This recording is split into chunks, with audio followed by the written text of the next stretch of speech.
What is going on, people? It's Matt from Liquid Loans. In this one, I'm joined by a fellow Brit, a fellow countryman, who actually, he was on the stream not long ago. We had some tech issues, had to cut it short. So I'm glad to get him back on today, have a chat about everything, the markets, the macroeconomic situation, and of course, when Pulsechain. So with no further ado, Mr. Money Gang Crypto. How's it going, man? Good, man. Good to see you. You're back on the channel this time with crispy internet connection by the sounds of it. Hopefully, fingers crossed, touch wood. It seems pretty clean and clear compared to last time, man. So good to have you back on. What's been going on your end since we last talked? Yeah. So, wow, this is the thing. We've had the proof of work network on Ethereum, which has been kind of real curveball. I mean, we kind of saw something was going to happen with it. What I don't think a lot of people really knew was whether it stick around, whether it's going to be about. And I think those questions are still coming up at the moment, but particularly within my group chats and my circles as well, is some people are seeing it as a major opportunity. Some people are seeing it as it's going to be dead and buried in a few months' time. But it's really interesting to see how it will play out for Pulsechain, because now you get an idea or a glimpse of what possibly could happen within the first weeks and months of Pulsechain, basically. So what do you think of ETH proof of work? Do you like it, or? Yeah, I don't like how low liquidity there is at the moment. And I'm waiting for someone to kind of, I hate to put some FUD out there, but kind of dump on everyone as per se. But it's amazing what's happened. Again, I'm going off of statistics here with Matty Allen, but he was saying that Hex on ETH proof of work has gone up by 256% excuse me. So I'm very impressed if that's the case, and it really makes me start thinking about what the possibilities are with Pulsechain. And I think maybe we're just underestimating it a little bit. Now, that it may be a case where we're on a brand new network and people are just getting excited, and maybe they're just bored and they've just got a bit of spare capital that they want to chuck in. But I don't know. It's exciting. It's exciting for what will happen. I think it's a bit of everything, right? Because obviously everyone's over waiting for Pulsechain. So anything that comes out that, I mean, like you said, it's kind of like a dry run for Pulsechain, right? Because it's a fork with all the assets copied over. I wonder how it's going to, just work out in the long run with the miners, because obviously they need to make money for it to be profitable for them. What are the gas fees like? Have you used it at all? Have you seen the gas fees on there? Yeah, the gas fees are extremely low, extremely low. So that, I don't know if that's long-term sustainable for the Ethereum miners, because like you said, they're in it for profit. They're in it for that, but it is extremely quick, extremely fast. Okay. Better currently than the proof of stake system in terms of like making transactions. Like the speed of it is incredibly quick. But I think it's just because there's obviously not as many apps and users on the network so far. So yeah, I don't know how it'll play in the long run. I mean, I say to the guys, like, be very, very cautious. If you're going to be putting a little bit of money in, just keep it very, very low amounts. Don't become exit liquidity for a load of big whales or big sharks who are going to come onto the network. I think that's good advice. Like, dip your toe in. Don't go all in and think, right, if I put $1,000 or $2,000 in, maybe it will, I'll get 1,000x, because maybe, but maybe not, right? Then I think the liquidity last time I saw was like $33,000 or something like that for Hex. Yeah, so it went up to about 50K. And then the thing that I'm liking with it is that a lot of, so Kraken have made it fairly easy to buy it. And there are, I think Gemini is also looking into putting it on their exchange as well. So I'm liking the fact that there's more exchanges that are starting to kind of support towards it. I'm waiting for Binance maybe to get involved on that, but yeah, I'm optimistically cautious. I'm just, I say to the guys, just be cautious. I guess my question is, if it's on exchanges, fine, but before that, how are you getting out? Are you bridging it over to Ethereum? I mean, how are people cashing out? So from the guys who are doing it, it's usually either through Kraken, or they've also, I think through, what was the other one? I can't remember off the top of my head. Red Squirrel, he's probably in this stream at the moment, had a couple of different ways to do it. And then some people are bridging across as well. But Yeah, I'm very, very cautious with it. So they're bridging stable, because obviously the stable coins that have been fought can't be holding their pegs. So they're bridging stable coins in and then selling them for that. Yes, Like, correct. selling pegs or something. And one of the issues as well, so from the conversation I had with Red Squirrel, he was saying that when he was kind of cashing out, one of the big issues was, so he was going from Hex to ETH W, and then from there coming out of Kraken, and it was taking like 7 working days for which to me is just like terrible, really. Speak of the devil. Oi, oi. He's a good guy. Red Squirrel is fantastic. Really, really good member of the community. Yeah, definitely. Sorry, you were saying it's taking 7 days to get out. Yeah, 7 working days on the platform. So it's just not. Yeah, that's not great. That's not what you're looking for, particularly with a new network. You know, people want to be able to on ramp and off ramp really easily. I think it's just a shiny new object in this kind of sea of just boredom, right? And obviously everything's going down. The bear market's just grinding out. What have you been doing since we last spoke during the bear market? Have you been accumulating more? Or are you just standing on the side with dry powder waiting for the perfect time? Yeah, literally just accumulating dry powder. Obviously, so I predominantly work in pounds. So that's been great because that's been dumping, getting wrecked, as you probably know. Pounds been getting wrecked against the dollar. It's just been nuts. It's not a fun time for anyone who's living in the UK right now. No. But yeah, just accumulating and a bit buying up a bit more Hex, and just having a lot of dry powder ready. Because so my game plan or my strategy is changing slightly, and it's more to, obviously we know that there's going to be the fiat on ramp through OX Coast, and then you guys as well, you've got a stable coin as well. And I wanted to talk to you on this stream about that actually, because we had a lot of questions, and you probably saw it in the Walrus interview that I did on my channel, was with the SEC coming down hard on stable coins, how is that affecting liquid loans or liquid loans' strategy, or is there any changes that need to be made in terms of that due to regulation? Because I know that they were coming down quite hard, but I just think it was a lot of news that was coming out. I don't think there was obviously no laws have been passed, right? But unfortunately, a lot of people, they panic as soon as they hear news. So they're like, what are you doing? Like the SEC, there's been something on Cointelegraph of the SEC, you know, they're really going to be scrutinizing stablecoins. What are you going to do about it? It's like, unless a law's been passed, there's no point in, and even if a law has been passed, panicking never helps anything. So obviously, remember, we're dealing with governments that work very slowly. They're very big machines, and it takes a long time and a lot of time to turn the ship.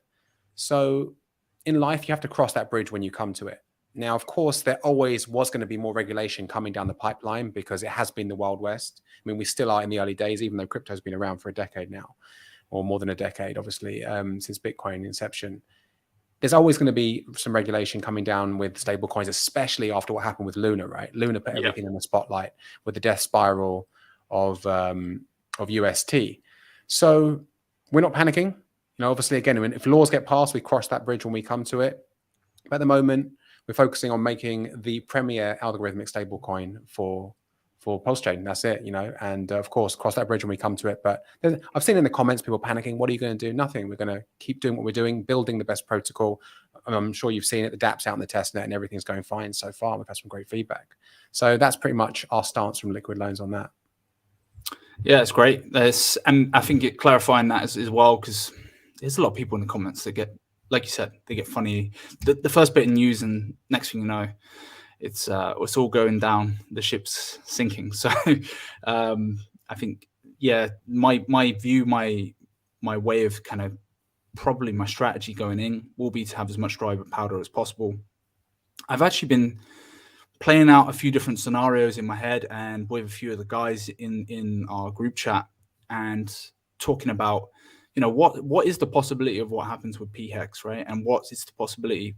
We know that a lot of people are very much bullish on Pulse.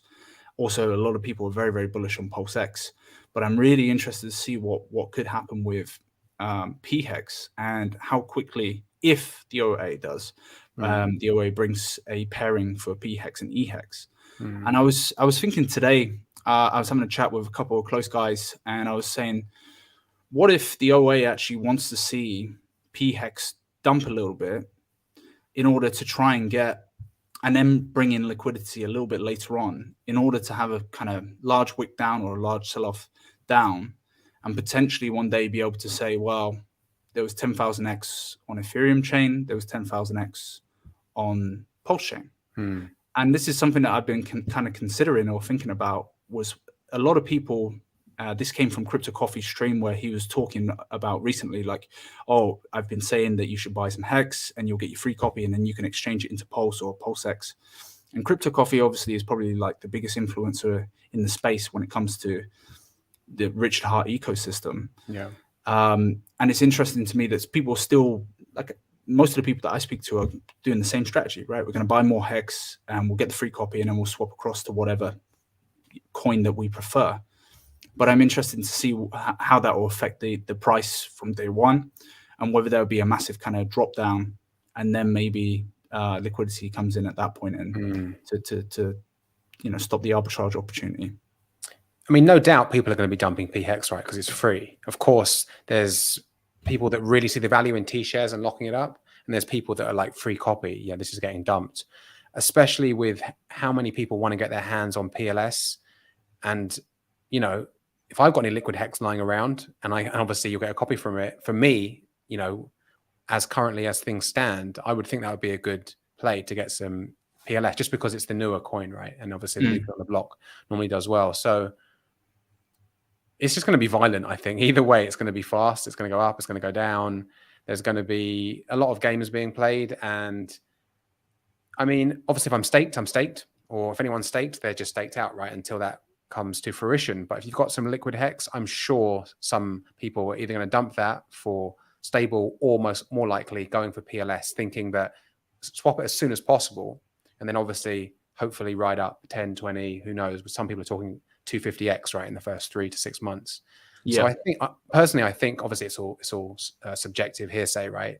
But I think that's a strategy. And to see it dump, probably if a lot of people are selling it into PLS, right, the price is going to be affected big time. Yeah. That was how I was viewing it, is the minute that they, whether that be in PLS or PLSX, is going to have a negative price action. We'll see.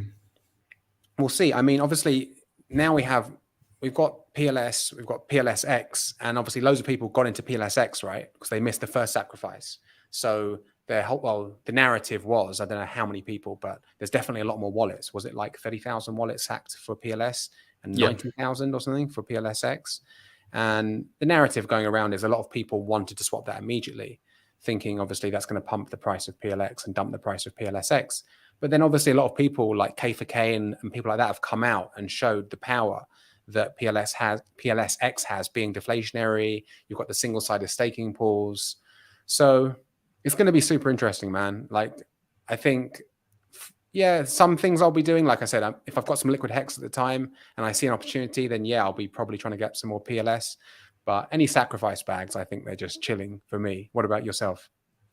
Yeah, I think I see my sacrifice. So from the data that I've looked at when it comes to layer ones, and also with DEXs, it's a little bit harder with DEXs because they not necessarily have like an ICO phase. A lot of them didn't. But from the data that I was looking at, is that most layer ones, apart from Binance, the all-time low was always higher than the ICO price, or use sacrifice price, if you want to call it that.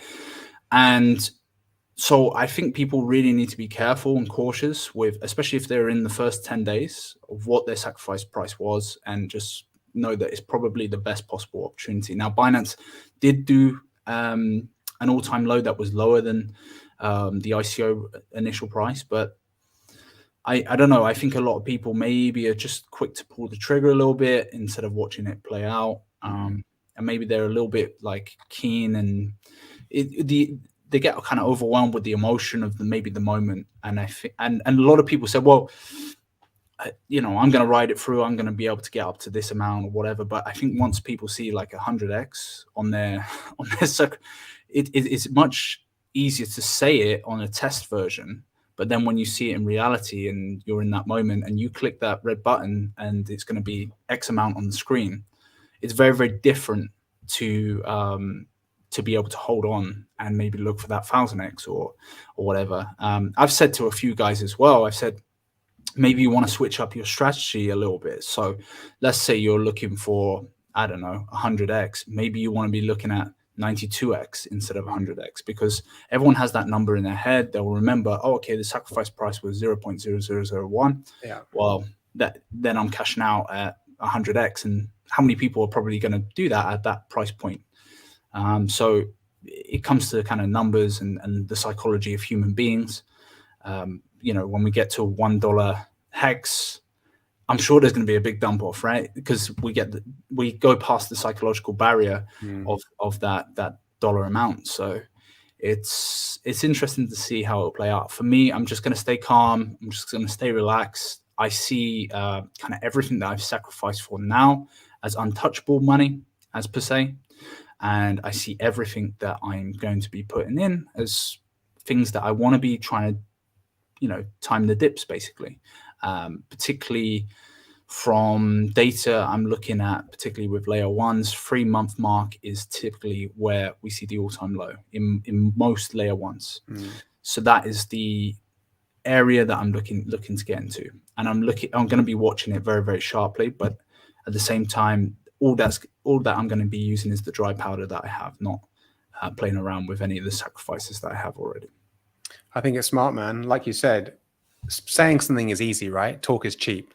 Yeah, I'm going to sit on my hands. But then when you see that 20, 30, 40x and what's not, and people get emotional. And also there's the FOMO. I mean, look at Hedron, Icosa, all this stuff, because there's so much pent up aggression around Pulse Chain and waiting for PulseX and all this stuff, that anything that comes out, like the ETH proof of work network too, people just want to jump on it and do something, because as humans, we feel good when we do something, right? We feel good when we take action towards a goal. And a lot of the time in life, being patient, it's boring, but it's the best thing to do. If you get up every day and you do the same thing, whether that's working on yourself, your business, your, small steps, you're going to get there. And that's boring because you watch a Hollywood movie and it's like a highlight reel. The guy, like you see the Rocky training scene, and within like 2 minutes, he's ripped, he's jacked, he's getting in the ring. So yeah, it is hard. And I think when you hear back about stories of like the God whale that made, I think Walrus, who you had a great conversation with recently, I think he told me the story. I think he made like 6 or 7 transactions, since the genesis of Ethereum, right? And is worth hundreds of millions, if not billions, from 6 or 7 transactions, where most people think it's about leverage trading and, having all these different options open in the market. And unfortunately, it's the slow and steady, hare versus the tortoise kind of thing. Slow and steady wins. So it's going to be very interesting. So you said you're accumulating dry powder just to see some dips at the beginning, and you're trying to accumulate obviously the assets that you're looking at. I'm guessing Hex, PLS, PLSX, anything like that. Anything else? Yeah, I talk about this. I've talked about this a few times with a few of the guys. Is having an adaptive strategy and really kind of going. I think we all have a bias to what we want, and I think on everyone's mind it's kind of like, I didn't get in at Pulse, at an early point. And like you said, many people will get that FOMO, and many people will buy even at some ridiculous prices, right? And they may have to wait 2-3 years to see when it dumps back down to see profit on that. So I think for me, it's going to be watching which one is. I like going against the noise. So the token that seems to be doing the worst as per se, or being sold off the most, that will be kind of, okay, I'm going to put a portion or the majority of my portion into that. And I'll keep DCAing in onto the lowest token for the first maybe 6 months, I reckon. So if, for example, it starts off and P-Hex is the one that's being chucked away and everyone doesn't really care for it and everyone's got their eyes fixed on Pulse and PulseX, okay, so I'm going to start DCAing most of my bag into that. And then from there, it maybe there's a dip in price on Pulse or PulseX, then I'm be going on and putting the majority of my dry powder into that and kind of just playing that kind of adaptive strategy, being fluid like water, almost Bruce Lee quote there. But yeah, trying to be fluid and adaptive. And I really want to see. So I'm going to be looking at a few different metrics of data as well. So I want to be checking out how many times, for example, the tag count for Pulse or PulseX or PHEX or just regular Hex. See what's going on with that. How many tweets are on Google Trends or something like that. Yeah, Google Trends, and also just having a look at like tag count on Twitter, and just kind of having a look and seeing how many videos are being produced as well. There's some things that you can use to measure the metrics on that, and so that might be something that I'll be using as a way to decide which positions I decide to go into. Awesome, man. I think that strategy serves you well for anything you're doing in life, right? You've got a plan, but you're not so regimented and so like concrete about it, because obviously in life happens and you need to be adaptive. So having a plan, having steps, but obviously being fluid enough that if you see something dips that you didn't think was going to dip, but there's an opportunity there, you've got dry powder there, you can capitalize on it and what's not. Going back to what you were saying about smart contracts and the layer ones that you were looking at, normally 3 months is when they bottom out right before they start to climb up. What were you talking about? BNB, Solana, stuff like that? Yeah, so the main ones that I was looking into was from inception Ethereum, Solana, Cardano, Phantom, what did I have? Because I had a little bit of a printout. BNB, and there was one more that I can't. AVAX, I think it was. Yeah. Yeah. So I was looking on that time basis of approximately what it worked out to be, and it was around about the 3-month mark where the all-time low was. Yeah, it's interesting. I think Michael Morton did a good video on that. He compared a lot of layer ones to Pulse Chain, and I mean, yeah, layer ones do well, but when you see what they've done, like, you know, BNB and Solana, I mean, a lot of these chains are nothing compared to what Pulse Chain is going to be. So it's going to be mind blowing to see what that does in the first like 90 days, 120 days, and whatever going forward. It's interesting that I was watching some stuff with Randy Hilarski. Yes, and he thinks it could do 100x within the first 30 days or something crazy like that. I think he was saying that about Tron. Sorry to interrupt, but he was talking about Tron. Yeah. He'd seen that before with Tron or something like that, and obviously Pulse Chain is going to be a lot better than that. But sorry, carry on, man. Yeah, so he was saying that, but then the amount of price volatility on the Ethereum proof of work network does make me think that there is the possibility of that happening. I'm not kind of ruling that out. But I mean, it's going to be a crazy time. I think that so many people are going to get so emotional straight off the bat and maybe make some plays that maybe just sitting out would be a lot easier and just sitting back and just relaxing a little bit. Yeah, I think sitting back and relaxing is going to do a lot of people good. But come on, man, it's crypto, it's investing, and it's human nature. And you know, you hear this like, don't be emotional. It's impossible for humans not to be emotional, but obviously what they mean is don't act on those emotions, right? And that goes for everything in life, really. Like, obviously you're going to feel emotional about stuff. You know, someone pisses you off, you want to send them a text or an email, probably best not to do it. And by tomorrow you would have got over, you know what I mean? So you see these fractal patterns happening in life. Obviously crypto is even like investing in crypto is supercharged because there's money to be made, right? We have such a strong emotional link to money and freedom and all this stuff. And a lot of people, they buy when they should, if they had any crypto, they should be selling, right? When you've seen 100x or 200x or whatever, or even a 20x on the first day, people think, oh, it's going to carry on going to the moon and everything comes down, right? Even if it doesn't come down to where it was before, it will oscillate because nothing is a straight line to the moon. You'll have to come down, find support, then battle some resistance and on.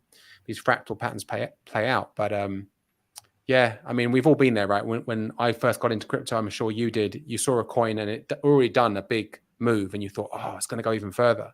And you bought the top, I'm guessing, right?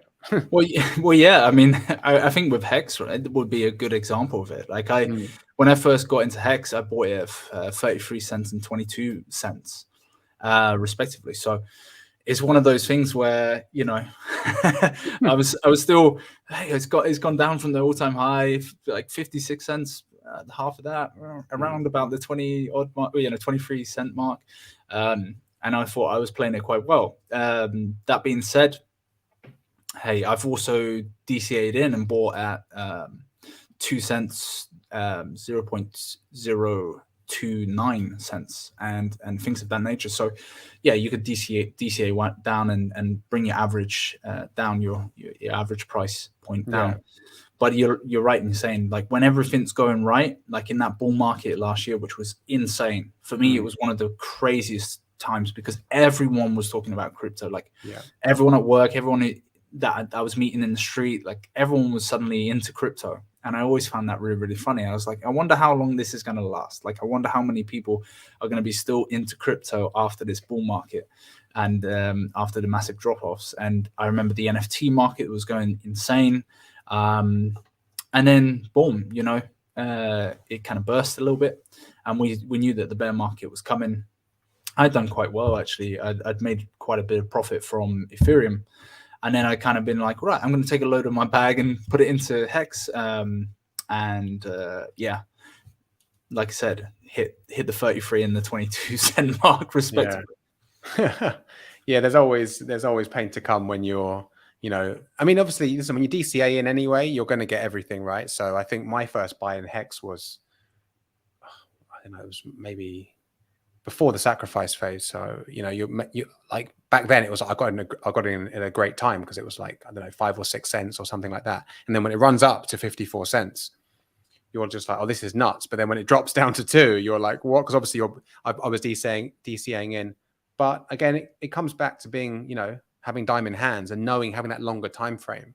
People with crypto, it's because the moves are so violent, and what's human nature to do less for more. So everyone's thinking, I put $1,000 in, I get 1,000x, I'm a millionaire.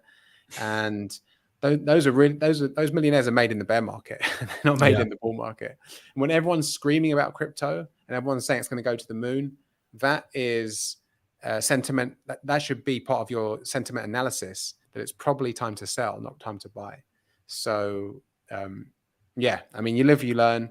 But yeah, man, I'm sure you haven't sold any of that Hex anyway, so you'll be good. No. This is the thing. I was kind of lucky as well. Well, I don't want to say lucky, but I won a TikTok competition as well. So I was able to get 100,000 Hex as part of that TikTok competition. It's the whole reason I got into streaming. So shout out to K4K and Crypto Stylist and Coffee. So they put on a TikTok competition, and I'd won it, and I got 100,000 Hex. And then from there, so this is an interesting lesson on investment, right? And these giveaways are very, very important. So from their investment of putting out 100,000, and I think it was anonymous donor as well, they were putting it out on their channels to do a giveaway, and there was loads and loads of guys that got involved. There was lots of TikTok videos about why we liked Hex or Pulsechain or PulseX or whatever it was, or Richard Hart in general. Their investment has now led to my channel being made, and within that time period, me, you know, hitting the metrics in terms of like hundreds of thousands of impressions and views and whatnot. So it's kind of interesting that something as small as that, a very small investment, has now gone a quite a long way. And I really think that that's something we should be encouraging. I was saying this on another stream, KSB TV, and I was saying, like, some people aren't going to like my content. They're not going to always enjoy everything that I say. They probably don't like some people don't like my personality. Some people will click with my personality and my style. But then there needs to be me, and there needs to be someone like yourself, or someone like Crypto Coffee, or someone like K4K, or you know, you name it, whoever your favorite streamer is, because we start hitting multiple different audience members. We start to hit different demographics. We start to reach different types of people, because someone will like me and someone may not like another person, but they'll click to it. And so you start to reach more people. And so I would encourage everyone, whoever's watching the stream, that putting yourself on camera and talking about crypto and talking about the products that you're getting involved with and what you're doing isn't a bad thing. I would really promote that. And I know that Richard Hart recently tweeted something out about, guys, you know, some people are just sitting around and doing nothing, and for the content creators, like, carry on, you're doing well, etc. I'm very much paraphrasing that tweet, but the idea behind it is that if you can help out content creators, or if you can create content yourself, it's going to be extremely effective for your own bags as well. because we reach more people, we grow as a community, and we become just a massive voice that people can't but listen to. They have to listen to us. And so I think that's the exciting thing about this community in particular. Yeah, I mean, like you said, you're not going to be everyone's cup of tea, and it's good to have all these different influencers, young, old, male, female, from different parts of the globe. And I think the Hex community and the Pulsechain community, I don't think there's a stronger community out there. Obviously, I need to go out there and look, but the amount of stuff that, they do, or we do, all the stuff from the actual marketing stuff to putting on events and, all the streams and what's not. And it's just growing, right? Because you said you started streaming because of that. You won that competition. Why did that make you start streaming though? Because you just thought this is so powerful. So yeah, good question. So I came onto after winning the prize, I came onto K4K's stream, and K4K specifically said to me, he goes, "Hey man, you seem very charismatic. You come across really well on camera. Maybe you should do something like this." And I was like, "Yeah, maybe." I've never really thought about doing something like that, and it just kind of played in my head for a couple of days, and I was like. And I also had a very close friend of mine, shout out to him, is a guy called Max Keswick, and he was doing like pranks on YouTube and stuff, like more personal development, male self-development stuff. And he's got a fairly decent following, about 40,000 followers. And he'd been saying for years, man, you need to start a YouTube channel. You need to start, putting content out there. And I was like, he was very encouraging in that respect. I always felt a little bit weird, like having to put yourself out there and essentially be criticized by the masses and have your face on a screen, and people start to get into your business a little bit more than I'd like. I like to be fairly private sometimes in my general life, for multitude of different reasons. But then I realized, like, I'm if someone wants to find me, they can find out who I am. They can find out my name. They can find out my details. So I can encourage people more, and I can bring value into the world as a male more by producing content than without doing it. So that's what got me into it. Talking about being a male and kind of the red pill sector, I saw you put a tweet up the other day about not being married, and did you have quite a few responses about why you shouldn't be married? Yeah, tons. So that's an interesting transition space. Red pill now, I guess a lot of people are really into it, particularly in our community, because I think a lot have come from Dollar Cost Crypto and his talks on Fresh and Fit, and then it was really nice to see Richard Hart on Fresh and Fit podcast. Yeah, I've known about Rolo for, I don't know, 9-10 years. So I read The Rational Male when I was like 21 years old. I'm 30 now, so I'm going to be doxing my age. Great. And I've known about it. I remember the first time I read it, I think 5 times within the first year I had it. So I did, it gave me a bit of a bad taste in my mouth originally, but then I started to realize from my life experience, and I'll go back to it every year because I'll read it back, and a lot of my dating life. Bad taste in what? Because you hadn't experienced that yet, so you thought this was kind of like yes. Well, yeah. So the whole some of the things about the red pill that I was like, I'm not sure about that, or I don't like that. That was kind of the ideas between male and female nature and the differences between us, and so I was like, that doesn't sound good, or that doesn't sound great. So one of the ideas was, for example, that as male, there isn't really anything as like unconditional love or something like that from your partner. It's kind of very conditional. It's based on you staying at the highest level as possible, or at least if you start slacking on that, there might be a countdown timer on that relationship. And so, and again, I'm paraphrasing here, and I did find that hard to swallow when I was a 21-year-old kid and thinking very idealistically about how life and marriage and having kids and all of that, settling down one day. That was kind of a very idealistic viewpoint. Now, my view now is kind of have a very good example of marriage within my own family. My parents have been married for a very, very long period of time. They stay committed to each other. They are religious in nature, so that's the kind of fortitude or the backbone of their relationship. However, I do also have so many experiences from very close friends of mine, because most of my friends were older than me, where it's been real problems in marriage, real difficulties in marriage, divorces that have gone terrible. They've been ruined financially.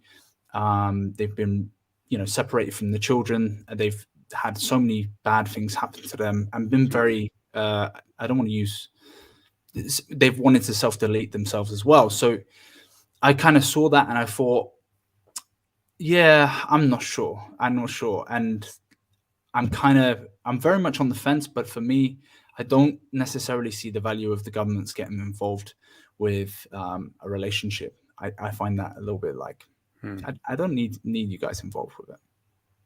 Yeah, I'm not sure where I heard it, but I think it was, I can't remember who it was, but someone in the Red Pill community was like, I don't need the church or the government getting involved in my relationship. If I want to be with someone, I can do it for the rest of my life, and I don't need them getting involved. And I thought that was quite a powerful statement.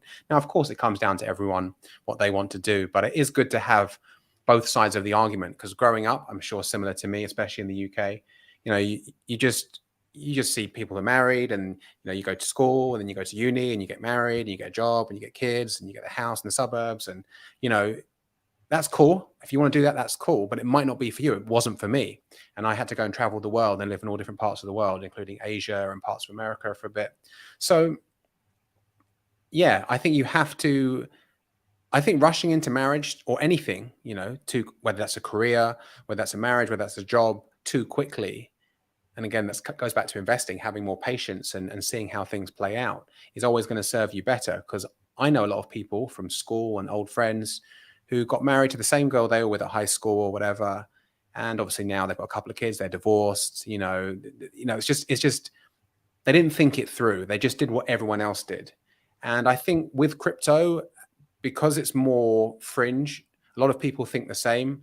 They're questioning the government, and they're questioning certain things that we've been told, is because before it was like, this is it, right? You go to university, you get married, and that's it.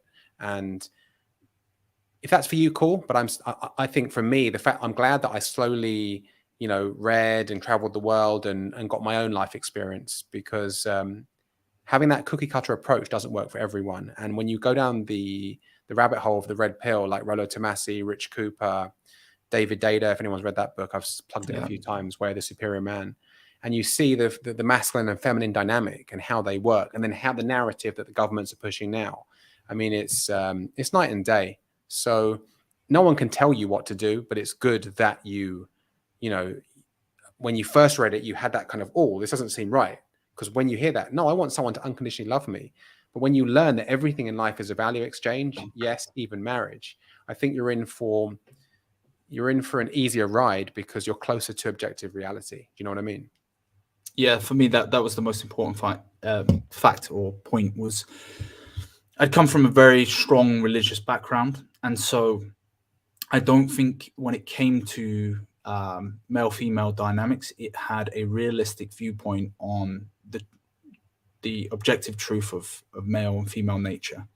I think it was very, very idealistic in its ideologies. And I think for me, I had to just kind of, like you said, like they used the analogy of unplugging myself from that. Yeah, it was quite shocking. And I've been in a lot, my career path as well has also probably exposed the best and the worst sides of both male and female nature. And so it's always been really interesting to see, and from the experiences that I've had. But again, I have to be very, again, this is coming back to the concepts that we were talking about a little bit earlier, even with trading, I have to be very adapted to it, because I'm living right now in the UK. And so my experience is coming from that field. And now I've lived in Canada, I've lived in Australia as well before. I've been to multitudes of different countries, and it's very, very different. For example, when I was in Asia, or when I've been to other places as well in Eastern Europe, South America, etc., it's very, very different. The approach is very, very different. And so there are some corresponding, or I would say fundamental ideologies that will make some marriage successful and unsuccessful. And it all depends really on the ideologies that the country or the place espouses. I think that's what I'm coming to a conclusion with it, where I'm thinking, okay, what are the values and principles that people have in that particular society that either make it more beneficial to be single or more beneficial to be committed in a relationship or married. Yeah, like you said, different cultures, you're going to see different traits. I mean, obviously things have gone very, in my opinion, quite weird in the West. I mean, the feminism movement has now become about just hating men and what's not, and that's never going to,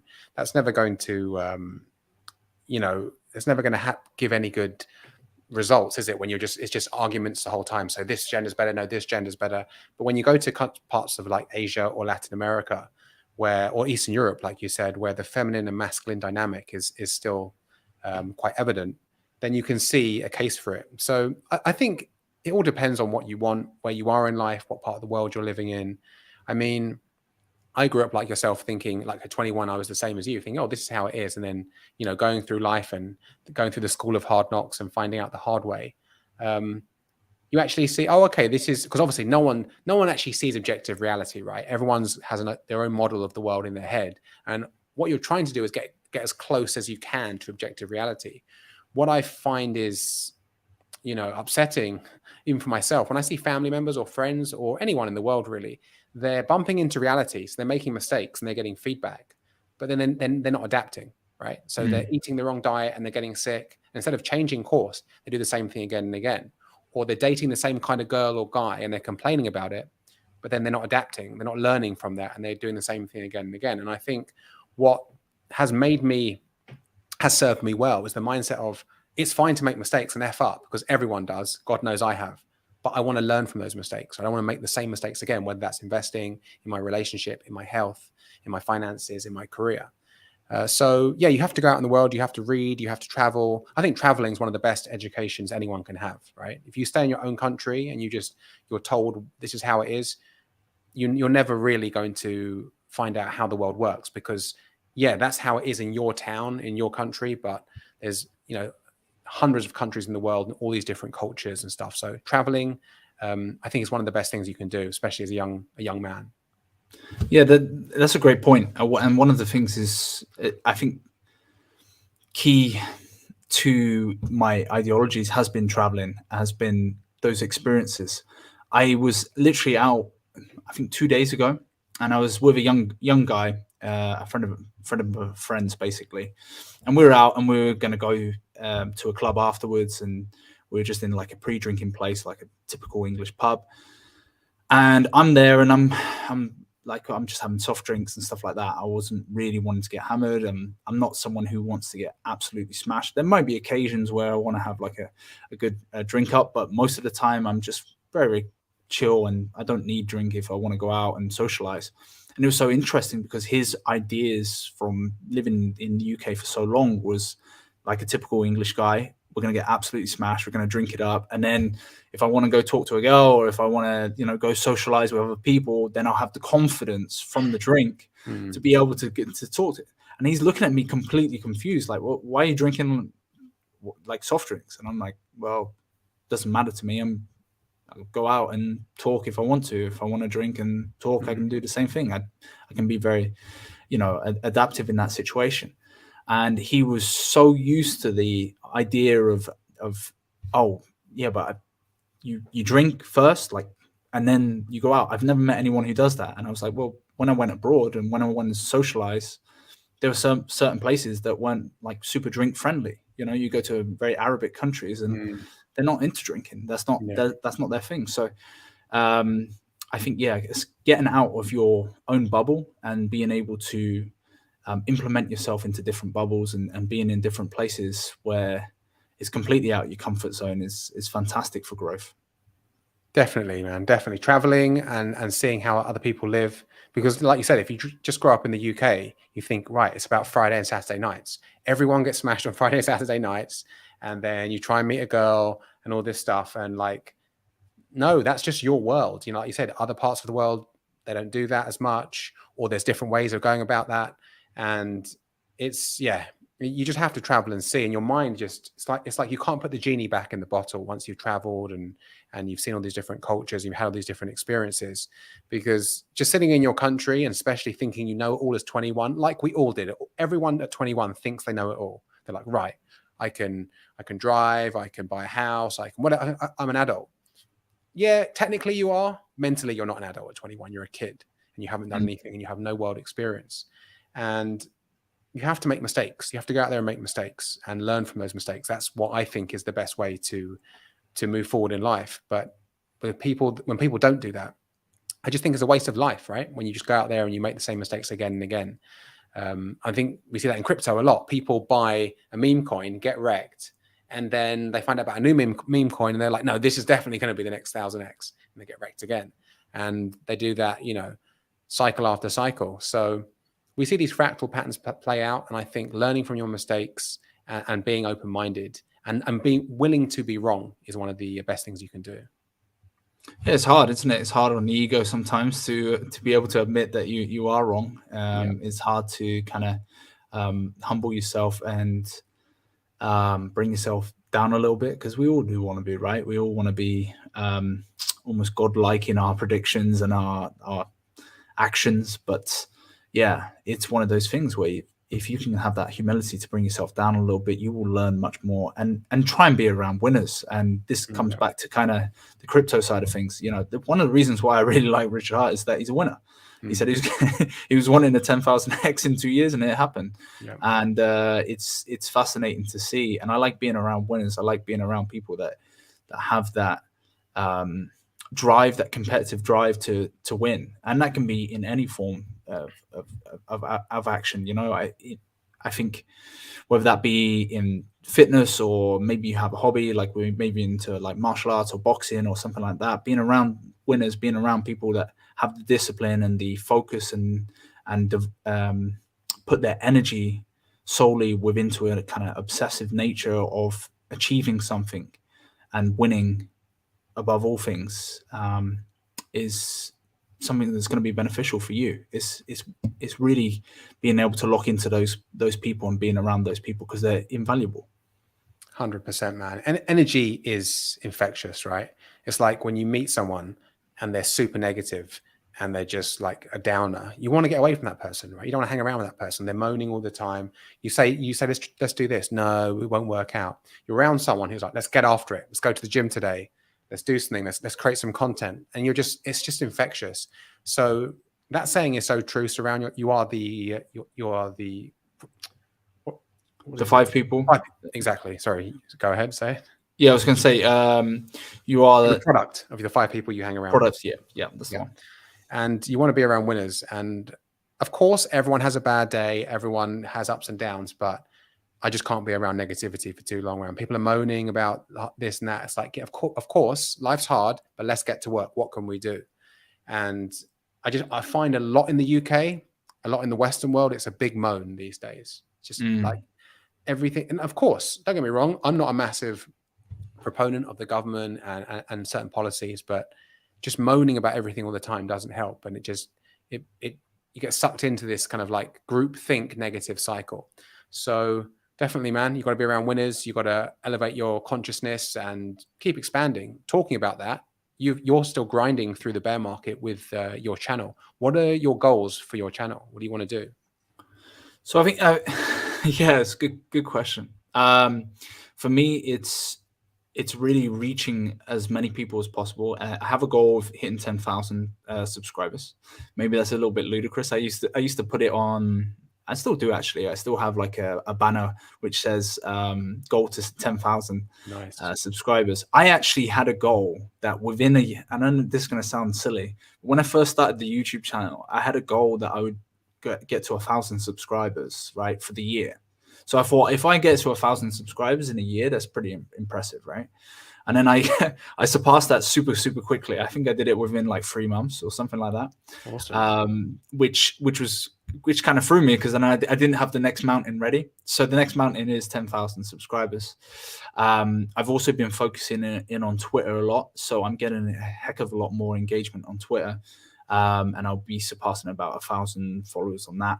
And it's not, you know, to me, it's like a lot of people might see that as petty numbers, but the engagement has been extremely high. You know, the likes, and I remember posting a couple of things and I'm getting like 250, 300 likes and like 50, 60 comments on one of the posts and stuff like that. So I'm like, yeah, because I do wonder with certain guys who increase their following super quickly. Is like, how much of it's paid promotion, how much of it's real, how much of it, you never know, man, these days, the bots. Yeah. And stuff. Yeah. There's a lot of bots, right? So for me, it's kind of moving in that direction. Getting myself out there as well, and speaking to a lot of people, getting myself more involved, and just, yeah, I think the biggest thing is just really pumping out as much content as possible. So I am noticing from data, and I like data a lot. You'll probably hear me say numbers and data a lot within the stream, but I'm noticing that a lot of statistics are saying that if you're pumping out 3, 4, 5, 6 videos a day, there's a correlation with higher subscriber counts, higher view counts, higher reach, and stuff like that. So a good example of this, and I'll name some names here, is RH Max and Jake Sharp. I'm impressed with both of these two lads, and they have been pumping out content. On average, they're pumping out about 3 to 6 videos a day. And they streams or shorts? No, like a lot of them shorts. And then I think typically they'll have like one large, so they'll do a stream a day approximately, I would say. It really depends, but predominantly they'll have mainly shorts, and then about 80% of their video shorts, and then like mini clips. So they've taken from a stream where they've clipped up maybe a 5-minute clip, 5 to 10 minute clip that they post up as well. And I've noticed that as a pattern, and it's been very successful for those guys. And so I was like, oh, okay, let me try, and I know that the algorithm wants me to put out as many shorts as possible, and I know that we have to make them engaging. So bringing in captions, bringing in potentially some sound in there as well, so it really pops out. Because most of the time, if you haven't got headphones in or anything like that, sometimes you do watch videos that have captions on it, and it's more engaging. There's a lot of data behind that. So just pumping out as much as possible, because they're trying to compete with TikTok. They're trying to compete with other channels like Instagram, Reels as well. So yeah, that's one of the things that I've been focusing in on. So get my subscriber count up, get my view count up, views per month up, and just trying to engage and get myself out there. And I found it really fascinating with the Tates and Sneeko recently. So talking about the Red Pill space, literally they were spamming YouTube with, loads of guys who had an affiliate link, but they were posting so many shorts because they've been on so many podcasts, and it was incredible how quickly they grew. And Andrew Tate become the most Googled person on earth. I'm like, that's genius. Like, that is one of the most genius tactics I've ever seen. I think but why they were doing that was because there was an affiliate link. So if people sold, I think he's got an online program called Hustlers University or something, and if people bought that, then the people, so there was like a monetary incentive to do it. You know what I mean? Yes. But they did have a lot of devout kind of loyal fans, and they still do. A lot of them have moved across onto Rumble. So I thought, as a marketing strategy, it was quite genius, and I like that kind of strategy. Mainly the idea of trying to bring as much value and as much clips on as possible, and we'll see how it pans out. Maybe YouTube will regulate it a little bit and try and make it less spammy. But I've noticed that people who are putting out as much content as possible typically are growing, as long as the content is valuable, of course. Sure, let's bring value. Well, listen, man, it's been great to have you on. I'm glad we did it again, but this time with nice, clean and crispy service from the internet providers. Tell everyone, where can they find you online? Sure. So Twitter, MoneyGang Crypto, Instagram, MoneyGang Crypto. That's something very recent as well. So I've been starting to post stuff on Instagram. You can also find me on YouTube, Money Gang Crypto. You can find me on Telegram, Money Gang Crypto. Fairly simple in that regard as well. So, but I'll be around. I'm going to be probably doing some more in-person events as well. So I hear that there might be some events in the UK. It'd be great to meet up with you, Matt, as well. Yeah, dude. If there's something in London, come up and we'll hang out. It'd be good to catch up. I think we think quite similar in regards to everything crypto, mindset, masculine energy, and all that good stuff, man. So yeah, definitely let me know if you're coming up or coming down wherever you are. Obviously, I'm not going to dox your location, but Sure. yeah, if you're coming down to the capital, let me know, man. But listen, stay in touch, dude. I appreciate your time and thanks a lot for coming on. I appreciate you having me on. Awesome, man. Thanks. Take care, guys. Money Gang Crypto, definitely go and follow him, guys. I'm going to link his stuff in the description box below. If you like content like this, do hit that subscribe button and that bell icon. And if you're feeling very cheeky, you can also drop a comment below for the algo if you're watching the playback. Also, don't forget to like the button and you also share the video with someone who you think it may benefit. Thanks everyone for watching. I hope you're having a great Wednesday wherever you are in the world, and I'll see you on the next one. Peace.